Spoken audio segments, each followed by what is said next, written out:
Halo semuanya, kembali lagi di channel Satu Siklus Sirkadian. Kali ini kita akan belajar mengenai status epileptikus.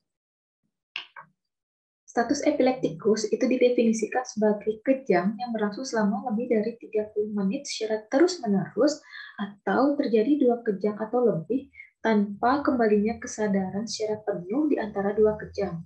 Adapun kejang yang berlangsung selama lebih dari 30 menit ini dapat menimbulkan kerusakan neuron yang permanen. Namun, sebagian besar kejang itu sebenarnya berlangsung singkat. Biasanya itu adalah kurang dari 5 menit. Oleh karena itu, sebagian besar guideline untuk tata laksana status epileptikus itu menggunakan batas waktu 5 menit untuk kita memulai melakukan terapi status epileptikus. Adapun batas waktu 5 menit ini digunakan dengan tujuan untuk menghindari pemberian intervensi yang tidak perlu pada kondisi kejang yang singkat. Selain itu, batas waktu 5 menit ini sendiri juga digunakan untuk mencegah agar kejangnya itu tidak berlangsung selama lebih dari 30 menit, sehingga mencegah kerusakan neuron yang mungkin terjadi. Adapun status epileptikus itu dapat dibagi menjadi 2 jenis. Ada yang bersifat konvulsif dan non-konvulsif. Adapun pada kondisi konvulsif, status epileptikus itu ditandai dengan adanya bangkitan kejang dengan aktivitas motorik. Nah, pada kesempatan kali ini kita akan lebih banyak membahas mengenai tata laksana daripada konvulsif status epileptikus, karena secara prevalensi juga yang jenis konvulsif inilah yang lebih banyak ditemukan. Adapun untuk etiologi daripada status epileptikus ini sendiri beragam, dan untuk etiologi atau penyebab yang paling sering itu adalah kondisi putus obat anti-epilepsi secara mendadak pada pasien dengan riwayat epilepsi sebelumnya. Kemudian penyebab lainnya itu bisa karena adanya gangguan metabolik ataupun toksisitas obat. Kemudian gangguan daripada sistem saraf pusat itu juga bisa menimbulkan status epileptikus, yaitu bisa terjadi adanya infeksi, tumor, ataupun trauma kepala. Selanjutnya, kita akan membahas mengenai tata laksana status epileptikus berdasarkan guideline dari American Epilepsy Society Guideline. Nah, di sini untuk tata laksana daripada status epileptikus dibagi menjadi 4 fase. Yang pertama adalah fase stabilisasi, di mana ini berlangsung di 5 menit awal ketika pasien itu mengalami kejang. Kemudian apabila kejangnya masih berlangsung lebih dari 5 menit, baru kita lanjutkan ke terapi awal. Dan apabila setelah pemberian terapi awal ini masih pasien itu kejang, maka dilanjutkan dengan terapi kedua. Dan setelah terapi kedua ini sendiri kejangnya masih berlangsung, maka kita lanjut ke pemberian terapi ketiga. Dan sekarang kita akan membahas lebih detail lagi mengenai tata laksana di masing-masing fase. Yang pertama untuk fase stabilisasi. Nah, yang terpenting di sini kita perlu mencatat onset kejang, karena untuk keseluruhan tata laksana daripada status epileptikus ini sendiri adalah berdasarkan durasi kejangnya. Kemudian langkah yang paling penting ini adalah di sini kita melakukan stabilisasi ABCD, yaitu airway, breathing, circulation, dan juga disability. Untuk airway, kita bisa melakukan stabilisasi dengan cara melakukan manuver Hatfield chin lift atau jaw thrust. Adapun untuk stabilisasi dengan oropharyngeal airway ini agak sulit dilakukan pada pasien dengan kondisi kejang. Oleh karena itu, lebih disarankan untuk kita melakukan manuver airway terlebih dahulu. Dan pada breathing, kita bisa lakukan pemberian suplementasi oksigen untuk memastikan bahwa saturasi oksigen pasien itu adekuat. Dan di bagian circulation, kita bisa lakukan pemeriksaan denyut nadi, tekanan darah, dan juga kita bisa lakukan pemasangan akses intravena. Kemudian di bagian disability, di sini kita perlu melakukan pemeriksaan neurologis secara singkat. Kemudian, selanjutnya adalah kita perlu memonitor tanda-tanda vital dan juga yang tidak kalah penting adalah EKG. Karena nantinya sebagian besar daripada obat-obat anti-epilepsi itu ada yang berdampak atau memiliki risiko efek samping berupa gangguan irama jantung. Oleh karena itu, di sini kita perlu lakukan monitoring dengan monitoring EKG. Kemudian selanjutnya kita lakukan pemeriksaan penunjang sederhana. Di sini yang bisa kita lakukan yang pertama untuk pemeriksaan gula darah dengan stik glukosa. Dan bila ditemukan kondisi hipoglikemia, kita bisa berikan diamin 100 mg ditambah dengan dextrosa 50% intravena. Selanjutnya, setelah akses intravena dipasang, kita bisa lakukan pemeriksaan penunjang dengan mengambil sampel darah untuk dilakukan pemeriksaan darah lengkap, elektrolit, ataupun pemeriksaan lainnya yang tujuannya adalah untuk membantu menentukan etiologi daripada status epileptikus pasien.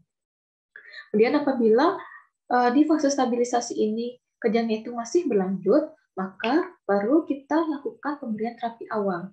Adapun kunci daripada pemberian terapi awal ini sendiri adalah pemberian obat-obatan golongan benzodiazepin.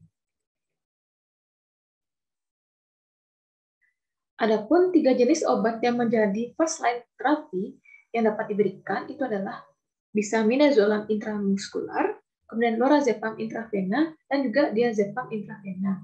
Adapun untuk midazolam intramuskular ini sendiri dapat diberikan 10 mg pada pasien dengan berat badan lebih dari 40 kg atau 5 mg untuk pasien dengan berat badan di bawah 40 kg atau pasien lansia. Kemudian, untuk lorazepam intravena itu bisa diberikan dengan dosis maksimalnya itu 4 mg. Adapun untuk lorazepam intravena ini sendiri dapat diberikan secara bolus pelan.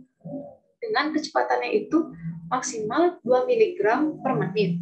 Adapun tujuan daripada pemberian bolus pelannya ini adalah untuk mencegah depresi pernapasan.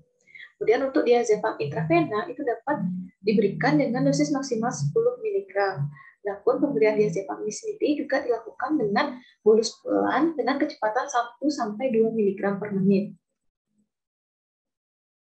Adapun antara lorazepam dan diazepam ini sendiri, jika dibandingkan itu maka lorazepam itu memiliki onset yang lebih cepat serta durasi kerja obat yang lebih panjang dibandingkan dengan diazepam, sehingga lebih disukai untuk pemberian lorazepam apabila tersedia jika dibandingkan dengan diazepam.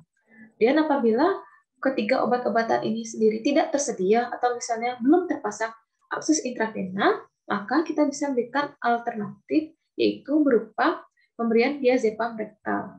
Nah, di sini pemberiannya itu bisa diberikan maksimal dosisnya 20 mg per dosis. Adapun biasanya patokan yang digunakan terutama pada kasus-kasus pediatri itu adalah berat badan di bawah 10 kg itu diberikan 5 mg.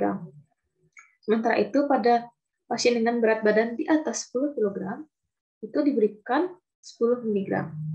Adapun pemberian diazepam rektal ini sendiri juga bisa dilakukan pada setting pre-hospital, artinya dilakukan sebelum pasien itu masuk atau dirawat di rumah sakit. Selanjutnya, apabila dengan pemberian terapi awal ini kejangnya itu masih berlanjut, maka kita lakukan pemberian terapi kedua, yaitu apabila kejangnya itu sudah memasuki durasi 20-40 menit. Adapun pilihan daripada terapi kedua itu adalah fosfenitoin intravena ataupun asam valproat intravena. Fosfenitoin ini sendiri merupakan bentuk prodrug daripada fenitoin. Adapun fenitoin ini sendiri tidak disarankan diberikan sebagai terapi awal pada pasien status epileptikus karena konsep kerja daripada fenitoin ini sendiri cenderung lambat. Kemudian, fenitoin ini sendiri meskipun dahulunya merupakan drug of choice daripada status epileptikus, saat ini sudah mulai ditinggalkan karena risiko ataupun frekuensi efek samping yang ditimbulkan akibat fenitoin ini sendiri cukup tinggi, dan biasanya efek samping yang bisa timbul itu adalah berupa hipotensi, kemudian gangguan jantung seperti misalnya aritmia, terutama pada pasien-pasien dengan lansia atau pasien dengan riwayat penyakit jantung sebelumnya. Antara fosfenitoin dan fenitoin ini sendiri lebih cenderung disarankan untuk pemberian fosfenitoin karena jika dibandingkan dengan fenitoin, frekuensi munculnya efek samping akibat fosfenitoin ini sendiri lebih rendah jika dibandingkan dengan fenitoin. Kemudian, obat yang bisa ditoleransi secara umum lebih baik itu adalah asam valproat, karena diketahui frekuensi efek samping akibat asam valproat ini lebih rendah jika dibandingkan dengan fenitoin. Adapun efek samping yang mungkin ditimbulkan akibat asam valproat antara lain adalah pusing, kemudian hipotensi ringan, ataupun tromboflebitis ringan. Adapun pada pasien-pasien dengan riwayat konsumsi asam valproat oral sebelumnya sebagai obat anti-epilepsi, ini disarankan untuk diberikan asam valproat intravena sebagai bentuk terapi kedua. Kemudian apabila setelah pemberian terapi kedua ini sendiri pasiennya itu masih mengalami kejang, artinya kejangnya itu masih berlangsung, maka dilanjutkan dengan pemberian terapi ketiga. Artinya kejangnya pasien itu sendiri telah berlangsung selama lebih dari 30 menit dan dikatakan sudah memasuki kondisi refrakter status epileptikus. Adapun untuk terapi ketiga pada pasien status epileptikus ini sendiri sebenarnya belum ada bukti ilmiah yang cukup untuk menyusun guideline pilihan terapi yang disarankan. Namun di sini ada beberapa penelitian yang mengungkapkan bahwa pasien-pasien yang sudah mengalami refrakter status epileptikus ini sendiri sebaiknya dirawat di setting ICU. Kemudian jika memungkinkan, itu dilakukan monitoring EEG. Dan untuk pilihan terapi yang bisa diberikan, itu adalah pengulangan terapi kedua atau pemberian obat-obatan anestesi yang tentunya memerlukan konsultasi terlebih dahulu dengan bagian yang ahli di bidangnya. Nah, keempat, fase tata laksana status epileptikus tadi kita bisa rangkum sebagai berikut. Jadi, untuk fase stabilisasi, di mana di 5 menit awal pasien mengalami kejang, kita perlu lakukan stabilisasi ABCD sekaligus lakukan pemasangan akses intravenal. Kemudian selanjutnya bila kejangnya itu masih terus berlanjut, kita lakukan terapi awal dengan pemberian obat-obatan golongan benzodiazepin. Dan apabila masih kejangnya berlanjut lagi, kita lakukan pemberian terapi kedua, yaitu pilihan yang disarankan adalah fosfonitoid intravena atau asam valproat intravena. Kemudian apabila kejangnya itu masih terus berlanjut, kita pindahkan pasien ke setting ICU. Kemudian kita bisa ulangi pemberian terapi kedua atau kita bisa berikan obat-obatan anestesi. Baik, sekian penyampaian materi mengenai status epileptikus. Semoga bermanfaat.